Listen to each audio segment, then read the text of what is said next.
Times Square, as we know it today, did not emerge fully formed. Its story begins in a quieter part of Manhattan, where horse-drawn carriages and wide fields once defined the landscape. In the early 19th century, the area that would become Times Square was a mix of farmland, pastures, and a scattering of small estates. This patch of land, largely overlooked by the growing city, would later become one of the world's most recognizable intersections. In the 1820s and 1830s, the area was known as Longacre Square, named after London's Longacre, a district associated with horse-drawn carriage makers. Longacre Square was primarily a center for horse trade and carriage-making industries. Stables lined the streets, and the clatter of hooves replaced the modern hum of traffic. This industrial and commercial beginning made the area appealing to merchants and entrepreneurs. Its location, between the established neighborhoods of Midtown and the growing cultural districts of the city, created opportunities for growth. The introduction of the streetcar and elevated railway systems in the late 19th century accelerated the area's transformation. The elevated lines connected Midtown Manhattan to Lower Manhattan and the outer boroughs. This transit accessibility brought more people into Longacre Square and made it a prime site for theaters, hotels, and entertainment venues. By the 1880s, the area had begun attracting vaudeville theaters, saloons, and restaurants. Entrepreneurs saw potential in an area that combined commercial activity with emerging cultural appeal. One of the earliest notable developments was the Knickerbocker Hotel, built in the 1870s. While not a monumental structure by modern standards, the hotel drew visitors and travelers, marking Longacre Square as a destination. Nearby, the Knickerbocker Theater opened its doors in the 1990s. The theater showcased vaudeville acts and plays, creating a growing reputation for entertainment. Around the same time, newspaper offices began moving uptown. This set the stage for a dramatic name change that would cement the square's future identity. In 1904, a pivotal moment occurred. The New York Times relocated its headquarters to a newly constructed building on 42nd Street at the intersection with Broadway. The newspaper's move was more than a change of address. It was a strategic claim on the area, signaling the potential of a bustling commercial and entertainment hub. City planners, business owners, and residents soon began referring to the intersection as Times Square in honor of the newspaper. The renaming reflected both civic pride and an acknowledgement of the growing importance of media in shaping public spaces. With the Times building established, other developments followed quickly. The early 20th century saw the rise of skyscrapers along Broadway and 42nd Street, including theaters, office buildings, and hotels. By the 1910s, Times Square had become the heart of Manhattan's entertainment district. Theaters and movie houses, such as the New Amsterdam Theater, became landmarks. Vaudeville performances drew crowds nightly. Electric signage appeared, creating a dazzling spectacle for visitors. The first electric billboards appeared in the 1910s, signaling the start of Times Square's reputation as a city of lights. The proliferation of theaters and entertainment venues brought both excitement and tension. The area was lively but crowded. Crime and vice began to appear alongside legitimate business. Street crime, prostitution, and illegal gambling were concerns from the 1920s onward. Business owners, city officials, and police struggled to balance commercial growth with law enforcement. Yet, despite these challenges, Times Square's reputation continued to rise. It was a magnet for tourists, theatergoers, and ambitious entrepreneurs. Its identity as a center of culture and commerce was firmly established. The 1920s and 1930s brought new changes. Times Square was now a cultural icon, nationally recognized for its theaters, neon signs, and bustling streets. Film companies built theaters here, creating a center for cinema in addition to live performance. The Great Depression, however, left a mark. Some theaters struggled to survive. Businesses closed. The streets, once dazzling with lights and crowds, sometimes felt less prosperous. Yet the entertainment culture persisted, reflecting the resilience of the district and its people. By the 1920s, Times Square had become a national symbol of urban modernity. It was more than an intersection. It was a stage for New York City itself. The square pulsed with electric lights, billboards, and throngs of pedestrians. Theater marquees flashed nightly announcements of vaudeville shows, plays, and the new phenomenon of motion pictures. The district's streets were crowded with taxis, streetcars, and horse-drawn delivery wagons from the past, mingling with an ever-growing number of pedestrians. Times Square had emerged as the city's preeminent entertainment hub, a place where business, culture, and media converged. The movie theater boom was central to this golden age. Chains such as Lowe's and RKO built grand theaters to showcase both stage performances and films. The New Amsterdam Theater, originally opened in 1903 and expanded in the 1910s, became a landmark for theatrical innovation. The theaters were opulent, featuring intricate architecture, grand lobbies, and advanced lighting systems. They attracted wealthy patrons and casual visitors alike. Times Square was no longer just a destination for local New Yorkers, it was a magnet for tourists across the country. Vaudeville, still popular in the 1920s, added another layer of allure. Performers traveled from across the United States to appear on Times Square stages. Comedy acts, magicians, singers, and dancers entertained packed houses. The constant rotation of performances ensured a lively atmosphere day and night. The mix of theater, cinema, and nightlife created a dynamic energy that was unmatched in the city.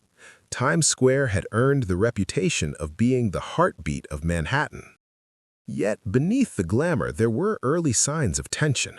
The roaring crowds of the 1920s and 1930s brought economic opportunity but also increased social challenges. The Prohibition era, 1920 to 1933, which banned the sale of alcohol, had unintended consequences for Times Square. Speakeasies, illegal bars hidden behind inconspicuous doors, became common in the district. They were often located near theaters or hotels, drawing in visitors seeking entertainment beyond the stage. Organized crime took advantage of these restrictions, establishing networks to supply illicit alcohol. These operations brought both wealth and danger to the area. Times Square also began to develop a reputation for adult entertainment. Burlesque theaters and risque performances became prominent in the 1920s and 1930s. While some venues remained respectable, others pushed boundaries, attracting crowds looking for titillation. This shift created tensions between civic authorities, reformers, and business owners. City officials occasionally attempted raids and enforcement campaigns, but the demand for adult entertainment was persistent. The presence of these venues marked a turning point in the square's social landscape, introducing vice alongside culture. Crime, while never overwhelming, became more noticeable during these decades. Pickpocketing, gambling, and street harassment were common concerns for pedestrians. Business owners sometimes hired private security, but law enforcement struggled to maintain consistent oversight. The juxtaposition of thriving commerce, high-profile theaters, and illicit activities reflected the complex nature of urban life in early 20th century Manhattan. Times Square was glamorous, but it was not immune to the challenges of a rapidly growing city. The Great Depression, 1929 to 1939, tested the resilience of Times Square. The economic collapse affected theater attendance, with many smaller venues closing due to financial strain. However, the larger theaters and movie houses survived, adapting by offering affordable entertainment for struggling audiences. The appeal of cinema during hard times became a crucial lifeline. People sought distraction from economic hardships, and Times Square provided it.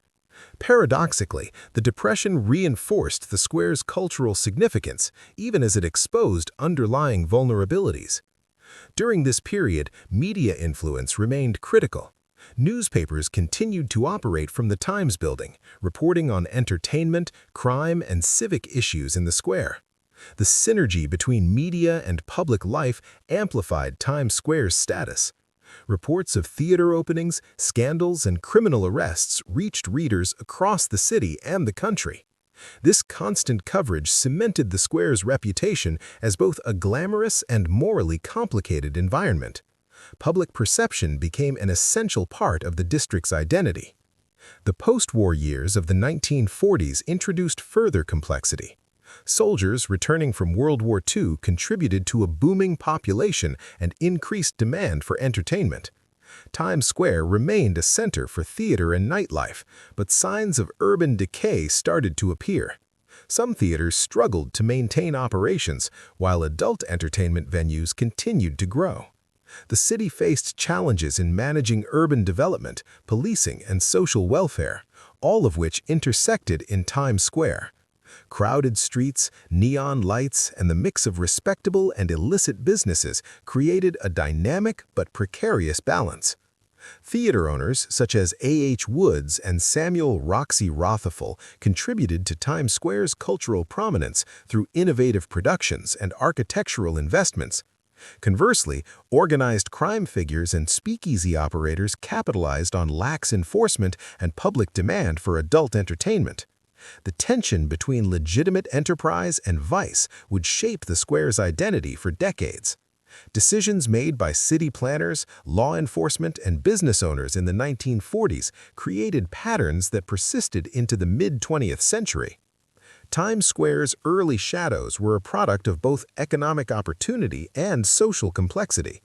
Its golden age was defined by dazzling theaters, thriving commerce, and cultural influence.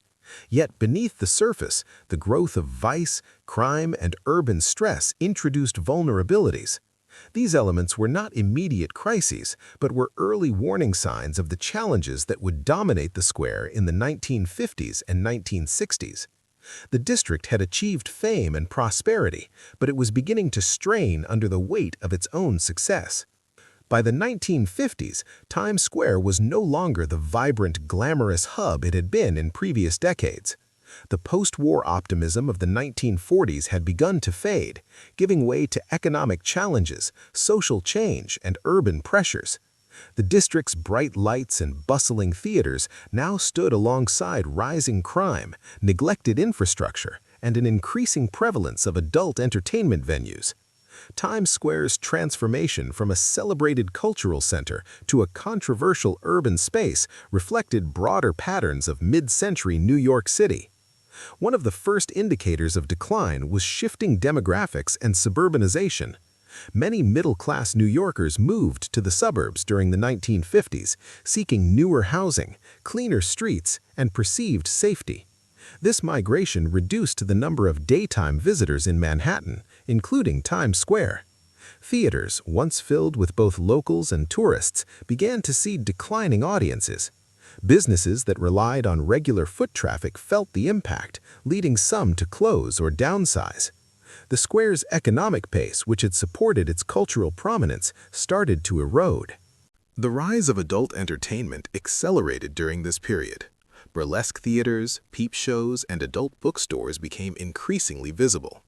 Streets that had once been family-friendly now displayed neon signs advertising adult films and erotic performances. Civic authorities attempted intermittent enforcement, but these efforts were inconsistent. The result was a growing perception of Times Square as a morally dangerous place. Newspapers and media coverage amplified this image, framing the district as a site of urban decay. Residents, tourists, and business owners began to view Times Square with a mixture of fascination and fear. Crime became a central concern. Street crime, pickpocketing, and harassment increased, making the area less safe for everyday visitors.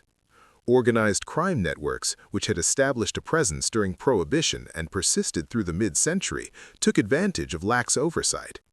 Illegal gambling operations and drug trafficking appeared, further destabilizing the social environment. Police presence was irregular, and enforcement often failed to address systemic issues. Citizens complained, yet solutions were limited by budget constraints, political challenges, and the sheer scale of the urban landscape. The proliferation of adult theaters and peep shows had a direct economic impact on legitimate businesses. Traditional theaters and family-friendly venues struggled to compete with establishments catering to adult entertainment. Some theaters converted entirely to showing adult films to survive financially. This shift marked a critical turning point. Times Square was no longer primarily a destination for mainstream entertainment. Its identity had become fragmented, with vice and legitimate culture existing side by side but in tension. The district's visual character, once dominated by ornate theaters and marquee lights, now included a mix of neon advertisements promoting adult content, creating a sense of disorder. Urban planning challenges compounded the problem. Streets and sidewalks, heavily trafficked but poorly maintained, began to deteriorate. Pedestrian congestion and vehicle traffic conflicted, producing unsafe conditions. The elevated rail lines, once a symbol of connectivity, had become obsolete and noisy. City officials debated proposals to modernize infrastructure, but progress was slow. As a result, Times Square appeared physically and socially worn. The juxtaposition of neon grandeur with urban decay symbolized the district's contradictions. Civic leaders, city planners, theater owners, and law enforcement officials sought to preserve Times Square's cultural legacy, proposing zoning regulations and policing initiatives. Others, primarily adult entertainment operators and property speculators, prioritized short-term profit. The tension between preservation and exploitation defined much of the discourse surrounding the district. Public debates often framed Times Square as a test case for urban morality and civic responsibility. Media coverage amplified the perception of decline.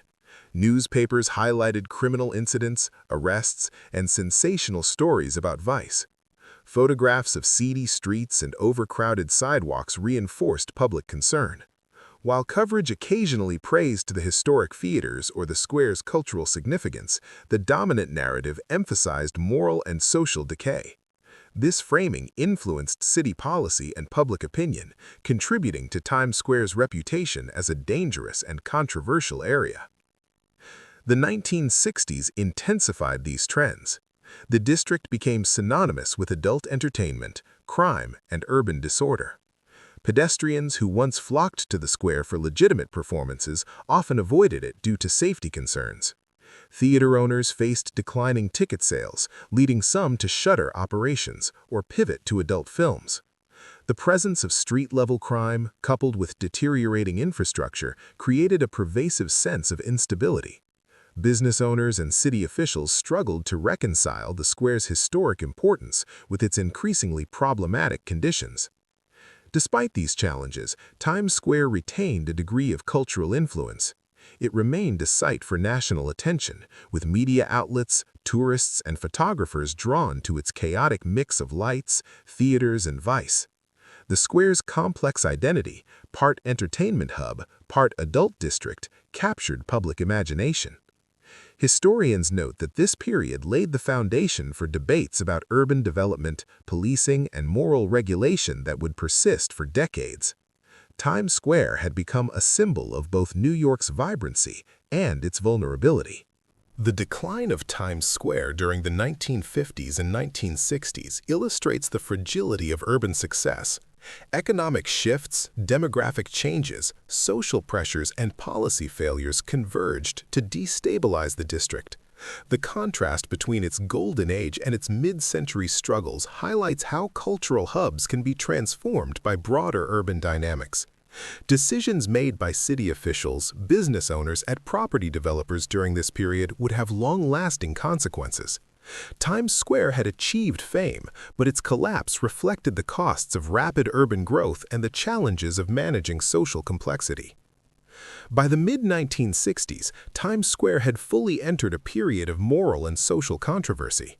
Its streets, theaters, and storefronts reflected both the district's historic prominence and its mid-century decline. The juxtaposition of legitimate theaters with adult entertainment, street crime, and deteriorating infrastructure created tension among residents, business owners, and city officials. Times Square had become a mirror of the broader challenges facing New York City: how to balance cultural heritage, urban development, and public morality. Public concern over Times Square's character grew steadily. Civic groups and reform organizations called attention to the rise of adult entertainment, gambling, and illicit activities. Local newspapers reported on the prevalence of peep shows, X-rated theaters, and street-level crime, framing the district as a dangerous space. These reports often carried sensationalized headlines, but the underlying issues were real. Times Square had shifted from a family-oriented cultural hub to an adult-focused entertainment district. Public perception and media narratives amplified the sense of urgency for civic intervention. City officials attempted a variety of responses to address these challenges. Zoning regulations were proposed and occasionally enforced to limit the spread of adult entertainment. Licensing requirements for theaters and other businesses were tightened. Police conducted raids and inspections, though enforcement was uneven and frequently reactive rather than strategic. Budgetary limitations and political considerations constrained the city's ability to implement sustained reform. The result was a cycle of partial intervention, temporary closures, minor penalties, and short-term improvements that often failed to produce lasting change. Moral reform campaigns became a prominent feature of civic engagement during this period. Religious and social organizations organized petitions, public hearings, and advocacy efforts aimed at cleaning up the district. Leaders argued that Times Square's growing adult entertainment industry threatened not only public safety but also the moral fabric of the city. These campaigns emphasized the contrast between the square's historic cultural achievements and its contemporary challenges. The narrative was clear. Times Square was a site of national pride that risked becoming a symbol of urban decay. One of the most visible areas of concern was 42nd Street, which had become a focal point for adult theaters, peep shows, and X-rated cinemas. The proliferation of such venues represented both an economic opportunity and a social threat. Business owners in this sector argued that they were responding to market demand and that the revenue supported local employment. Civic authorities and reformers countered that these establishments undermined the neighborhood's cultural legacy and public safety. The tension between economic pragmatism and social morality was central to debates surrounding Times Square. The entertainment industry itself was not uniform in its response.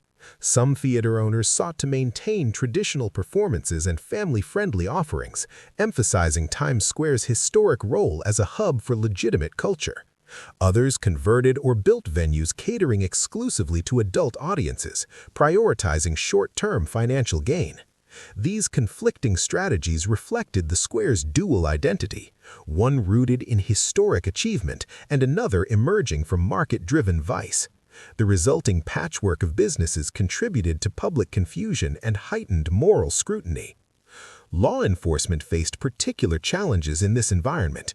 Street crime, including theft, harassment, and solicitation, required constant attention. Yet police resources were stretched thin across the city, limiting their ability to monitor Times Square consistently. Corruption within some precincts further complicated enforcement efforts. Organized crime, which had established a foothold in the district decades earlier, continued to influence both legal and illegal activities. Times Square became a testing ground for policing strategies and the limits of civic authority in a densely populated urban environment. Cultural commentary and media coverage reinforced the sense of crisis. National publications highlighted Times Square as a case study in urban decline, morality, and policy failure. Photographers and journalists captured images of neon signs advertising adult entertainment, crowded sidewalks, and streets where law enforcement maintained a visible but insufficient presence. The media narrative emphasized the stark contrast between Times Square's historical grandeur and its contemporary challenges. This coverage shaped public opinion and increased pressure on city leaders to take action.